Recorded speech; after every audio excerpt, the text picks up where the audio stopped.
Hey guys, what's up? This is another League of Legends gameplay commentary. Back to playing good old Garen again. As of this video, I am currently sitting in my Plat 1 promos, trying to get in that last second grind for Diamond this season. And it's been a while. I had a break from League, so of course, naturally, I figured, let's record a game. Yeah, so this game went pretty well. Right now, my current runes and masteries for Garen is I run Storm Raider Surge on Garen. It's just too good on him for the mobility, escape, chase potential. But for runes, I'm running Crit Chance Reds, Scaling Armor Yellows, Scaling Magic Resist Blues, and Attack Damage Quints. This is basically because since Garen got his slight change to his W and passive, he spikes really hard in the middle of the game. And, yeah, he spikes really hard in the middle of the game, so this helps to that setup. Our scaling becomes more efficient for armor and magic resist at level 9, I believe. So it just lets you get a really powerful level 11 spike. The crit change just scales well with your spin. And as far as that first gank goes, yeah, Ezreal jungle, everyone. I was dumb. I can't say anything else about that. I should have noticed that Trundle wasn't there. I don't know, like that was just a mess on my part. As far as the Trundle matchup goes, he wins Olins. You just gotta poke him down. I think in this game, let's see, but so usually I've been maxing Q first on Garen because it gives you the bonus poke damage, well, burst damage, so you can trade really fast. You just run in, silence them, and run out. Really simple. Yeah, so, but occasionally I max E first. I typically max E if I'm versus a tank I have no chance of killing, like Nautilus or something. Or if I need to push the wave in, because your Q does make it hard for you to push in. And I forget which I end up doing. Trundle is one of those hard to kill guys. Oh, you know what? I'm pretty sure I max E this game, because so Trundle is pretty difficult for you to kill. But he has bad wave clear, so you can make it really hard for him by endlessly shoving every single wave into tower. Oh, yep, so you can see I got level 2 of my spin, so I'm going max my spin first, so that I can just shove him into tower non-stop. Yeah, so starting items, I started longsword. I start a Duran's shield versus big tanks and poke characters, or anyone I'm scared of getting killed by. And I run Duran shield versus tanks because even with a longsword I'll have no kill pressure. Oh yep, okay, so see, I purchased Time At right off the bat, so one cool trick you can do with Time At, I mean, it's not anything special, but so during your spin you can activate your Time At just for that little bit of extra burst in the middle of your spin. It causes your spin animation to stop for a second, but it does not actually stop doing its damage, so you're just slapping on this little bit of extra burst, and so you can spin and activate Time At and instant clear most waves. So yeah, my strategy this game is to push Trundle into tower as much as I can. Right now that's way too big of a wave for me to kill it. without taking too much poke from him. Beret, so I spin, and you saw the time at, and here, wait, let's show it again in like slow motion. Okay, so ready. Okay, so you see me start spinning, and now watch when the animation stops for time at. I do it, but the damage of the spin actually kept going on. So it's just, yeah, adding more burst onto it and lets me wave clear better. So now I can push in the waves really fast. I force Trundle to have to teleport back to lane, or else I will have done quite a bit of damage to the tower. He still does not have a time at, so I can still continue to push him in really easily. And now I'm just looking to try and poke him down with my Q and spin. And, one moment. Okay, so here, my team says they're coming, so I bait him into a fight that I know I'll lose. And they come up, and we just chain stun him and kill him. Really easy kill. Yeah, no big deal. Yep, so now just trying to push it back in. I'm a tad worried about Ezreal, but I see Vi as in there, and we have wards all along here, so I'm not too concerned about him getting to me without vision. And so now I go ahead and purchase the Ninja Tabby. It's great against Trundle, Ezreal, and Jinx. Ezreal's Q, I believe, applies as an auto attack, so that damage gets reduced, and regardless, it still does physical damage, so I get that bonus armor. Trundle's all auto attacks, Jinx's all auto attacks. Yeah, so for now, I'm just going to continue to keep shoving Trundle into tower. I have flash up, and as long as, and I have villain on Ezreal, so I'm not too concerned about the gank. And you can see a spin in time at did about a fourth of Trundle's HP, so it does give you decent power. I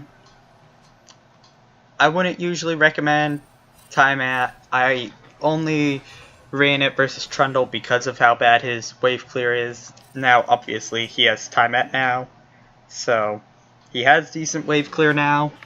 But just that early on little bit of pressure that helped. And even then, it's still hard to auto attack down an entire wave with timeout, whereas my spin, one ability plus timeout will clear the whole wave. Here my whole team's bottom, so I'm just running mid to try and soak up some extra minions and experience. Try and wrap around for the kill, but she just plays it safe. And now Cass just starts kiting me and does crazy damage to me.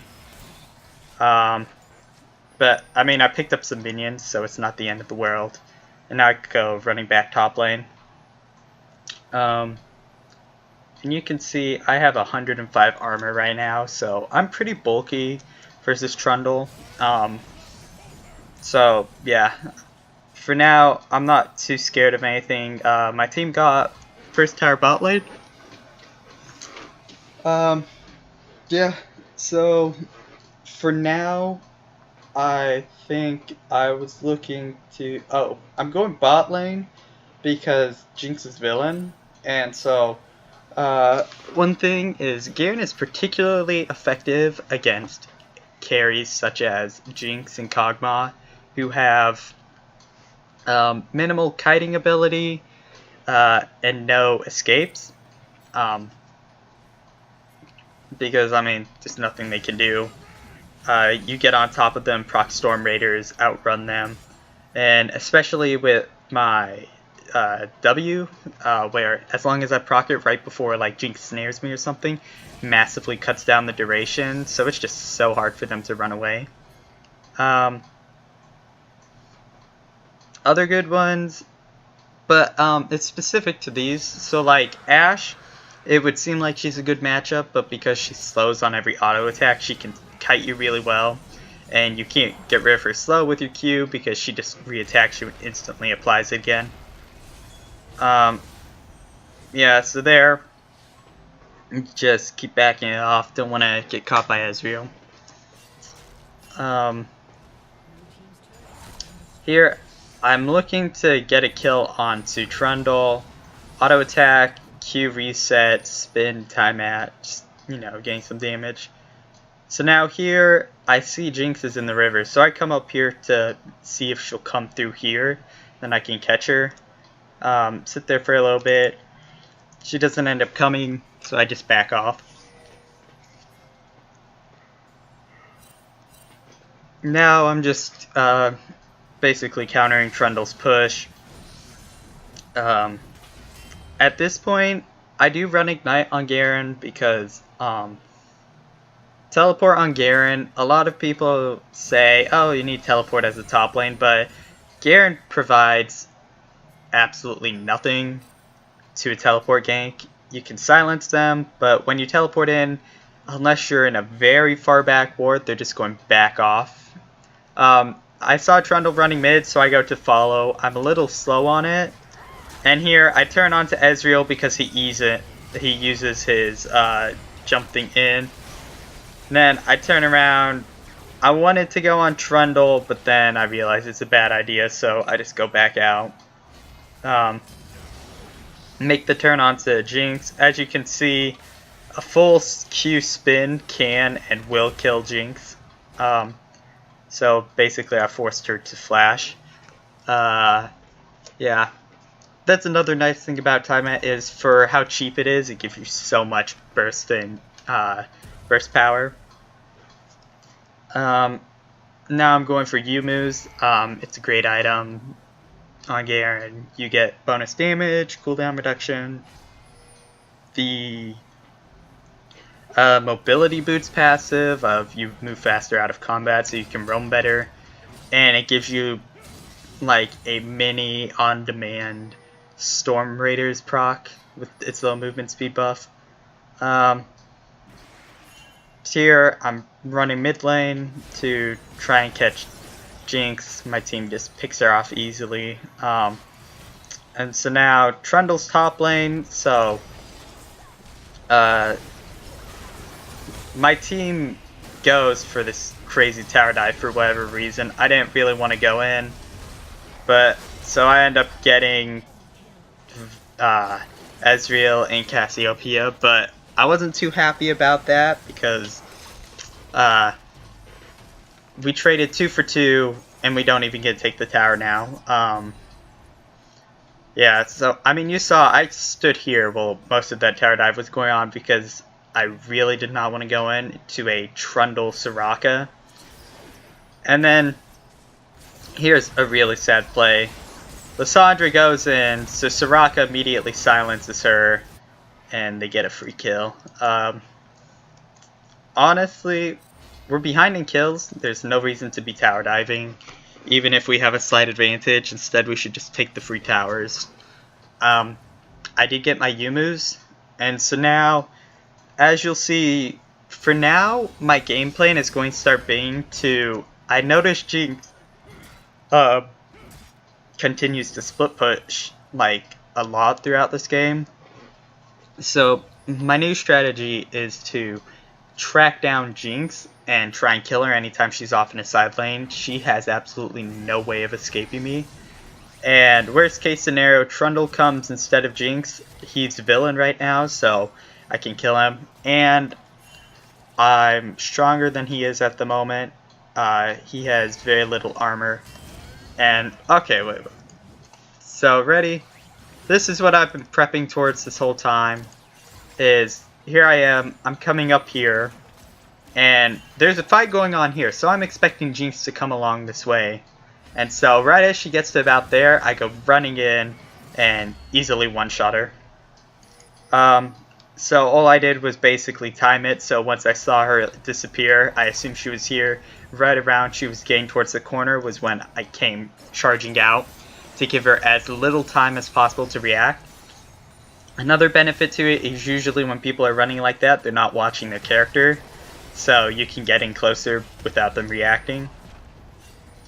We take the tower, and now a dragon's about to spawn, so, you know, just trying to get my team to come get it. And now I'm standing in here to try and burst off anybody who comes. As Garen, I do like to hide in bushes and try and get picks on people. And here, we're just posturing, seeing if a fight's going to break out. Vi goes really aggro for a second. And here, Vi goes way too deep, and so now a bad fight breaks out, and we just lose her.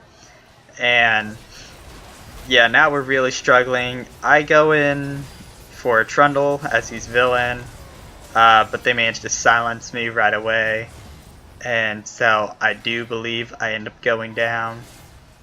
Yep. Yeah, and that was just a bad fight to take. Vi dove too deep. I honestly should have just backed off. There was absolutely no reason to do that fight. But yeah, so now they're taking mid lane. I believe they get the tower here. Yeah, okay, so they take the tower, but then they don't go ahead and take the inhibitor, even though we're just beginning to spawn, and it's pre-20 minutes, so we don't have Storm Raiders. So with all 5 of them versus the 2 who were actually there, they could have easily killed the inhibitor before any issues arose. Here I'm running bot lane, and right now you can see I'm building towards an Infinity Edge.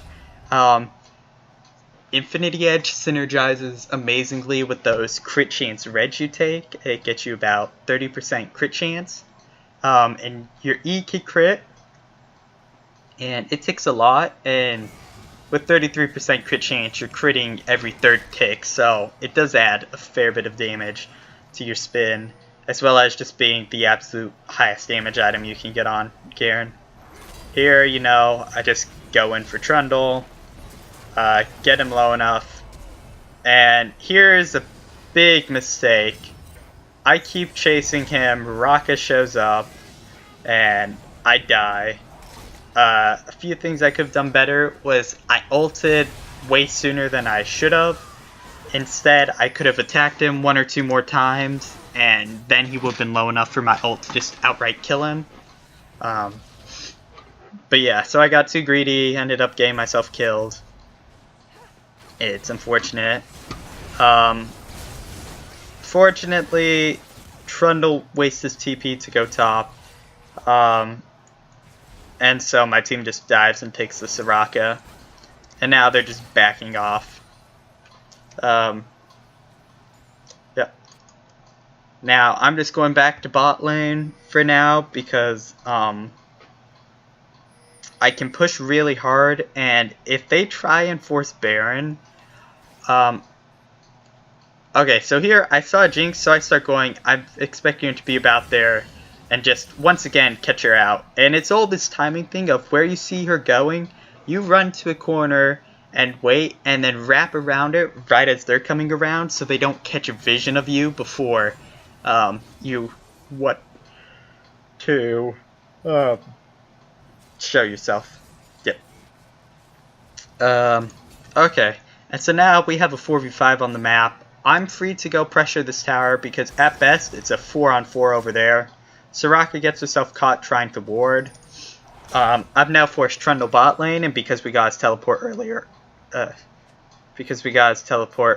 on, I can roam to the Baron faster, and because of Yumu's, I have the bonus move speed. Unfortunately, my team gets killed by their 2-man power squad, but so I come in for the flank and flash onto Ezreal and blow him up. I go this way and go on Ezreal so that I can wrap around and catch Cassiopeia out. And now, even with all the kiting she does, I just have to walk up and ult her. Here, Um, I'm not a tank. I can't tank Jinx at all, not with a Trundle, so I just have to get out of there. My teammates die. It's rather unfortunate, but we traded, I guess, 2 for 4 over that fight, which is very unfortunate. I finally finished my Infinity Edge, and now I'm building towards a Black Cleaver, I believe, so that I can kill Trundle, and Black Cleaver gives you movement speed during your spin. The other choice is a Triforce. Gives you the better auto attack power, but that you have to auto attack to get speed buff. Black Cleaver, you just have to deal physical damage. So here I come in. And immediately I'm just looking to kill the villain as fast as possible, get them out of the fight, also proc my Storm Raiders, so now I can chase down whoever I want. And now I'm just hiding in this bush in case they try and come. Start running mid lane, use my Q to get rid of Soraka's speed debuff thing. And now I have to back out. But fortunately I baited Cassiopeia in enough that she had to use her flash to get out. And considering she can't buy boots, that's incredibly helpful to make her lose her flash. Yep, so I back off to get phased now so I can get more movement speed. You'll come to find that Garen movement speed is a lot more helpful on Garen than your typical character. Garen's damage for his role in the game, the reason why damage Garen works is he is intended to be a Juggernaut character, which typically means it's really tanky damage. It's like a Bruiser, but to more extremes. And what they typically get, and what all the Juggernauts give up, is mobility.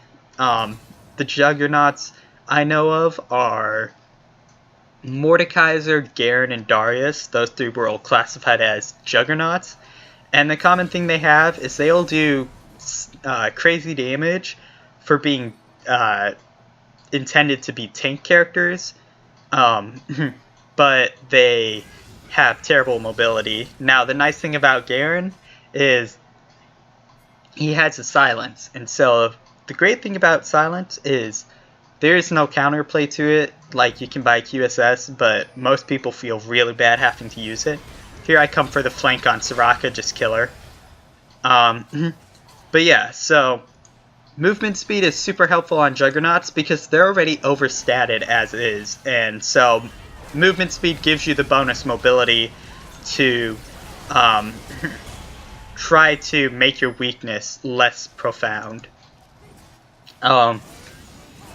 And so that's also why damage Garen works, is because, and why you see me play around bushes so much, is if I can silence you before you have time to react to me and use my spin. Garen's spin is one of the highest damaging abilities in the game.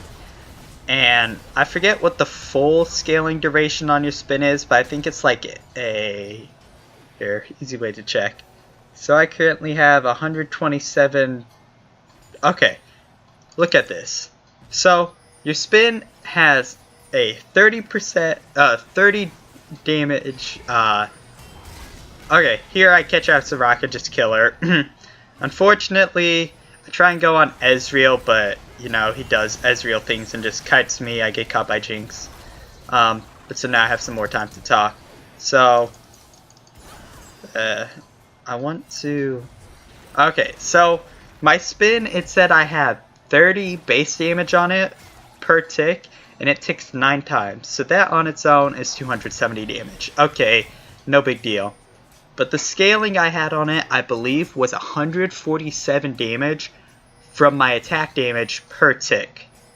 So, it said 40% of your attack damage, then multiply that by 9. So it has a 3.6 to 1 attack damage to damage over the duration scaling. So if you get 100 damage, then that is 360 bonus damage. Meanwhile, I have 343 attack damage. So I do, okay, 137 bonus damage. And so you can read, it says, Garen rapidly spins a sword around his body for 3 seconds, dealing 1,500 damage. Dealing 1,500 physical damage to nearby enemies. And that's over 3 seconds. That is absurd damage. And it causes them to lose the armor. And with Black Cleaver, they lose more armor. And it can crit. And it is an absurd damage skill. And so, as long as you can silence them before they have time to react and hit them with a full spin, the damage is just unbelievable. So, play Garen almost like, as one player put it, a pre-rework Rengar. There you saw I one-shot Cassiopeia with a spin ult. Only half a duration of my spin. But yeah, so play it like a pre-rework Rengar where you just camp in your lane, or in bushes, and then dive out on them at the last second and kill them before they have time to react. Yeah, just absurd damage. I got a Executioner's Calling because he has his passive, plus his ult. Her Twin Fang steals HP. Jinx doesn't have lifesteal yet, but eventually she will, and they have a Soraka. Oh, and Ezreal should eventually end up with lifesteal or something. They have a lot of healing, so Executioner's Calling is very, very efficient versus them. But yeah, so for now, if you get strong like this on Garen, yes, play him like an assassin, go bush camp, just go instantly kill anyone who happens to step too close to you. Now I will say, if you get behind on Garen, don't be afraid to go full tank Garen. On tank Garen though, I would recommend that you get the tank items that'll provide like additional damage or something. Here I just focus Trundle because he's busy trying to counter our dragon. Garen can actually peel pretty nice with his damage because you just hurt them so fast you either kill them before they can kill whoever they're focusing, or you scare them off. But yeah, so if you're playing Garen and you get behind in lane, like very far behind and you have no chance of getting the lead back, don't be afraid to go full Garen. But for defensive items, get the ones that give you damage, such as Sunfire Cape. Dead Man's Plate gives you some damage, Thornmail gives you damage. For magic resist, even if I'm going full tank, I like to buy a Maw of Malmortius. The other option is a Spirit Visage. It helps with your passive. Here I go for the flank because their two carries are overextending, and you know, they have no escape from me. Just go right on to Jinx because she's the one who has absolutely no escape from me. But yeah. So at this point, I'm standing in here hoping to get pick on someone. End up just running straight on Soraka. And that was a spin and ult through exhaust. I almost killed her. Here, just go on Ezreal, spin some more, kill him. Now Cassiopeia is coming, so I'm wrapping around for her. And I use Q to get to her, start my spin. And there you go. Just watch this damage unfold onto Cassiopeia. Okay, so speed it up. Okay, here I start going for Cassiopeia. I run, and now my Q did about a fourth of her life, and now this is my spin. She was at full life. I soloed her, there's no assist. That was a Q spin. Like, Garen is absurd when he deals damage. Yep. So now we take the free inhib, and I feel like ending right there we possibly could have, but it's a little greedy versus a Jinx Trundle. Because Jinx does hurt. Again, I'm not a tank, so I have to play somewhat safe. Now, here, I'm just trying to take the inhib. Unfortunately, they force us off, so I just back. Yep. Well, now they step too far forward and leave their Jinx behind, so I just kill her. Yeah, with rank 3 villain, you can just about half-shot someone with your ult. I do end up dying for that, so that was my bad, but I took out Jinx, who's their highest damage killer right now. Triple crit Jinx is not nice to play against. She hurts very badly. Overall, I probably should have just backed out, but you know, I don't know. I don't have an excuse for that. And here, my team is 3v3, and this Janna and Xayah are actually pretty dang good, so they're holding their own. One thing I would like to note is my mid and jungle were both 0 and 6 before they got their first kill, so they were having awful games. But even then, we managed to just get enough picks and stuff. As you can see, I have 19 kills on Garen. I am absurdly strong. I finished up my last Whisper, so now I have 2 penetration items, plus my spin. Trundle can't ignore me. Soraka's armor is worthless against me. With Infinity Edge and Yumu's, I one-shot the carries anyway, so like, no one can survive my damage. It's way too high. And now, you know, we just go for the end, and, you know, nice simple game. Yep. Thanks for watching. I hope you enjoyed it and found this informative. If you ever have any questions, you can go ahead and ask me. I'm not the best player in the world, but I'm high platinum, hoping to get diamond this season, and I have pretty good game knowledge. And I understand a lot of champions. I'm not the best at playing them, but I do understand how they work. So yeah, if you ever have any questions, just message me, send me a friend request in League or something. You can leave a comment on the YouTube video. Yep, thanks for watching. See y'all.